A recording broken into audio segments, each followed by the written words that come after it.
রাষ্ট্রবিজ্ঞান অধ্যয়নকালে আমাদের দুটি সংগঠন আমাদের পড়তে হয়।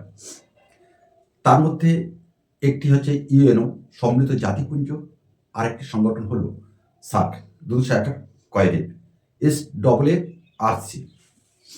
আজকে আমরা আলোচনা করব সার্ক এই বিষয়টি নিয়ে। এই বিষয়টি মূলত ইউজি এবং হায়ার সেকেন্ডারি সিলেবাস অনুসারে এটা পড়ানো হয় তোমাদের শ্রেণীকক্ষে। আর সেই সার্কের বিস্তারিত তথ্য, প্রেক্ষাপট, উদ্দেশ্য, গঠন, নীতি এবং উদ্দেশ্যগুলি আমরা আজকে এই ছোট্ট ভিডিও ক্লিপের মধ্যে দিয়ে শেষের কবিতা পাঠ কেন্দ্র এবং শেষের কবিতা সুন্দরবন ইউটিউব চ্যানেলের মধ্যে দিয়ে আমরা তোমাদের কাছে তুলে ধরব। প্রশ্নটা আমরা এইভাবে সাজিয়েছি, সার্ক কি, সার্কের উদ্দেশ্য এবং এই সার্কের মৌলিক নীতিগুলি আলোচনা করব। তা প্রথমে আমরা আলোচনা করে নিই সার্ক কি। এই সার্ক হল দক্ষিণ এশীয় আঞ্চলিক সহযোগিতা সংস্থা, যে সংস্থাটি এশিয়ার 8টি দেশ সমন্বিতভাবে গঠিত, যার মধ্যে আছে একটি অর্থনৈতিক এবং রাজনৈতিক উদ্দেশ্য। আর এই সার্ক কথাটির পূর্ণরূপ হল south Asian association for regional corporation, যে সংগঠনটি 1885 খ্রিস্টাব্দে 8ই ডিসেম্বর আনুষ্ঠানিকভাবে আত্মপ্রকাশ করে। আর সেই আনুষ্ঠানিকভাবে আত্মপ্রকাশ করেন তৎকালীন সময়ে বাংলাদেশের ঢাকায় এক সম্মেলনের মধ্যে দিয়ে। আর সেখানে এই সার্কের সদস্যভুক্ত দেশগুলি হল ভারত, বাংলাদেশ, পাকিস্তান, শ্রীলঙ্কা, নেপাল, ভুটান, মালদ্বীপ এবং আফগানিস্তান। এই 8টি দেশ মূলত সার্কের সদস্য রাষ্ট্র। আর এই সার্কের সচিবালয় হল নেপালের কাঠমান্ডুতে।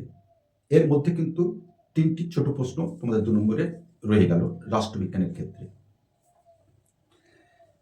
তাহলে এটাই হলো আমাদের সার্ক, অর্থাৎ একটি অর্থনৈতিক এবং রাজনৈতিক সংগঠন, যে সংগঠনটি এশিয়া মহাদেশের 8টি দেশ নিয়ে গঠিত হয় 8ই ডিসেম্বর 1985 সালে এক সম্মেলনের মধ্যে দিয়ে, যে সম্মেলনটি অনুষ্ঠিত হয়েছিল বাংলাদেশের ঢাকায়। আর সেদিন এই সংগঠনটি গড়ে ওঠার পেছনে বা গড়ে তোলার পরেই তারা যে সনদ অর্থাৎ সংবিধান করেছিল, এই সার্কের অন্তর্ভুক্ত যে দেশগুলি, সেই সনদের কতগুলি উদ্দেশ্য আমরা দেখতে পাই। আর সেই উদ্দেশ্যগুলি আমরা নির্দিষ্ট পয়েন্ট আকারে তোমাদের কাছে তুলে ধরছি। আসলে সেদিন অর্থাৎ 1985 সালে 8ই ডিসেম্বর এই সার্ক নামক যে সংগঠন, সেই সংগঠনের অন্তর্ভুক্ত যে দেশগুলি ছিল, সেই দেশগুলির সামগ্রিক উন্নয়নের জন্য এই লক্ষ্যকে সামনে রেখে এই সংগঠনটি সেদিন গড়ে তোলা হয়েছিল। আর সেই লক্ষ্য বা উদ্দেশ্যগুলি হল 1 নম্বর, জনকল্যাণ কর। দক্ষিণ এশিয়ার দেশগুলি মানুষের জীবনযাত্রার মান, দক্ষিণ এশিয়ার দেশগুলির মানুষের জীবনযাত্রার মান উন্নয়ন এবং অর্থনৈতিক প্রবৃদ্ধির জন্য এই উদ্দেশ্যকে সামনে রেখে 1985 সালে 8ই ডিসেম্বর এই সার্ক গঠিত হয়েছিল। 2 নম্বর পয়েন্ট, স্বনির্ভরতা।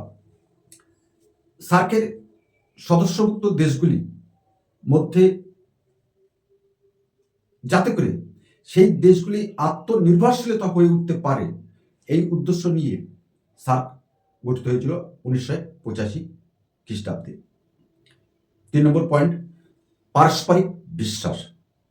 সার্কের অন্তর্ভুক্ত রাষ্ট্রগুলি একে অপরের প্রতি বিশ্বাস বা আস্থা রাখবে, যেখানে তাদের পারস্পরিক সমস্যাগুলি বিশ্বাস এবং আস্থার উপরে ভিত্তি করে সেই সমস্যার সমাধান করবে। সহযোগিতার বৃদ্ধি। সার্কের একটি অন্যতম উদ্দেশ্য ছিল সহযোগিতার বৃদ্ধি, যেখানে অর্থনৈতিক, সামাজিক, রাজনৈতিক, সাংস্কৃতিক এবং প্রযুক্তিগত সমস্ত দিক থেকে একটি দেশ অপর দেশকে তারা সহযোগিতা করবে, এই উদ্দেশ্য নিয়ে সেদিন সার্ক গঠিত হয়েছিল। আন্তর্জাতিক সমর্থন সর্বশেষ পয়েন্ট। অন্যান্য উন্নয়নশীল দেশ যারা আছে সেই দেশের সাথে সহযোগিতা বৃদ্ধি যেমন করতে হবে, তেমনি আন্তর্জাতিক ফোরামে নিজেদের স্বার্থ রক্ষার জন্য এই সকল রাষ্ট্রগুলি তারা ঐক্যবদ্ধ হবে। এবার আমরা আলোচনা করব সার্কের মৌলিক নীতিসমূহ। আমরা জানি এই সার্ক 1985 খ্রিস্টাব্দে 8ই ডিসেম্বর প্রধানত 3টি মৌলিক নীতির উপর ভিত্তি করে গড়ে উঠেছিল। আর সেই মৌলিক নীতিগুলির মধ্যে অন্যতম মৌলিক নীতি হল সার্বভৌম সমতা, 1 নম্বর পয়েন্ট। সার্কের যে 8টি সদস্যভুক্ত রাষ্ট্র আছে তারা প্রত্যেকেই একে অপরের সার্বভৌমত্ব, আঞ্চলিক অখণ্ডতা এবং রাজনৈতিক স্বাধীনতার প্রতি তারা আস্থাশীল হবে এবং শ্রদ্ধাশীল থাকবে। 2 নম্বর, অভ্যন্তরীণ বিষয়ে হস্তক্ষেপ না করা, সার্কের দ্বিতীয় অন্যতম মৌলিক নীতি। সার্কের অন্তর্ভুক্ত যে 8টি দেশ আছে সেই দেশগুলি কোনো দেশ অন্য দেশের কোনো অভ্যন্তরীণ বিষয়ে তারা কোনোভাবেই হস্তক্ষেপ করতে পারবে না, এ কথা সেদিন সার্কের সনদে পরিষ্কারভাবে উল্লেখ করা হয়েছিল। 3 নম্বর মৌলিক নীতি, পারস্পরিক সুবিধা। সার্কের অন্তর্ভুক্ত যে রাষ্ট্রগুলি আছে সেই রাষ্ট্রগুলির মধ্যে পারস্পরিক সহযোগিতা হবে সম্পূর্ণ আলোচনার ভিত্তিতে, শুধু আলোচনার ভিত্তি নয়, এবং এই রাষ্ট্রগুলির মধ্যে পারস্পরিক সহযোগিতা এবং সর্বসম্মতিক্রমে এই আলোচনা করতে হবে এবং পারস্পরিক সুবিধা আদান প্রদান সেদিন করতে হবে। এবার আমরা শেষ করব যে কথাটি বলি।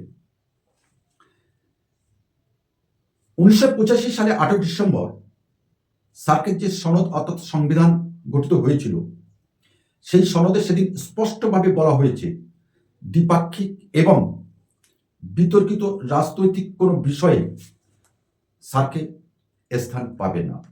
বিতর্কিত এবং রাজনৈতিক কোনো বিষয় এই সার্কের কোনো অধিবেশনে কোনোভাবেই স্থান পাবে না। এটা কিন্তু একটা মহা অস্ত্র কিন্তু সার্ক সেদিন তৈরি করলেন। আর এই অস্ত্র কিভাবে বুমেরাং হয়ে যায় পরবর্তী ভিডিওতে আমরা সেটা আলোচনা করব। আর এই কথা বলা মানে হলো যে কোনো দেশ অর্থাৎ সার্কের অন্তর্ভুক্ত সদস্য রাষ্ট্রগুলি, বিশেষ করে 8টা দেশ, সেই দেশের কোনো বিতর্কিত বিষয় বা রাজনৈতিক বিষয় এখানে অর্থাৎ সার্কের কোনো অধিবেশনে আলোচনা হবে না। তবে এখানে এই বিষয়গুলি বাদ দিয়ে অপর যে বিষয়গুলি আলোচিত হবে সেগুলি কিন্তু সদস্যভুক্ত রাষ্ট্রগুলির মধ্যে আলোচনা এবং সর্বসম্মতিক্রমে সিদ্ধান্ত গ্রহণ করা হবে সেদিন কিন্তু, অর্থাৎ 1985 খ্রিস্টাব্দে 8 ডিসেম্বর সার্কের মহাসনদে এই মৌলিক 3টি নীতি লিপিবদ্ধ হয়েছিল। আশা করছি আমরা সার্ক কি, সার্কের মূল উদ্দেশ্য এবং সার্কের মূল মৌলিক নীতিগুলি তোমাদের সামনে সুস্পষ্টভাবে সাবলীলভাবে তুলে ধরতে পেরেছি। আর যদি তুলে ধরতে পারি তা অবশ্যই তোমরা আমাদের চ্যানেলে পাশে থাকবে এবং তোমার বন্ধুদের মধ্যে অবশ্যই শেয়ার করে দেবে। তবে আজ এখানে রাখি, আগামী কোনো একটা সময় নিশ্চয়ই তোমার সাথে আমাদের আবার দেখা হবে। নমস্কার।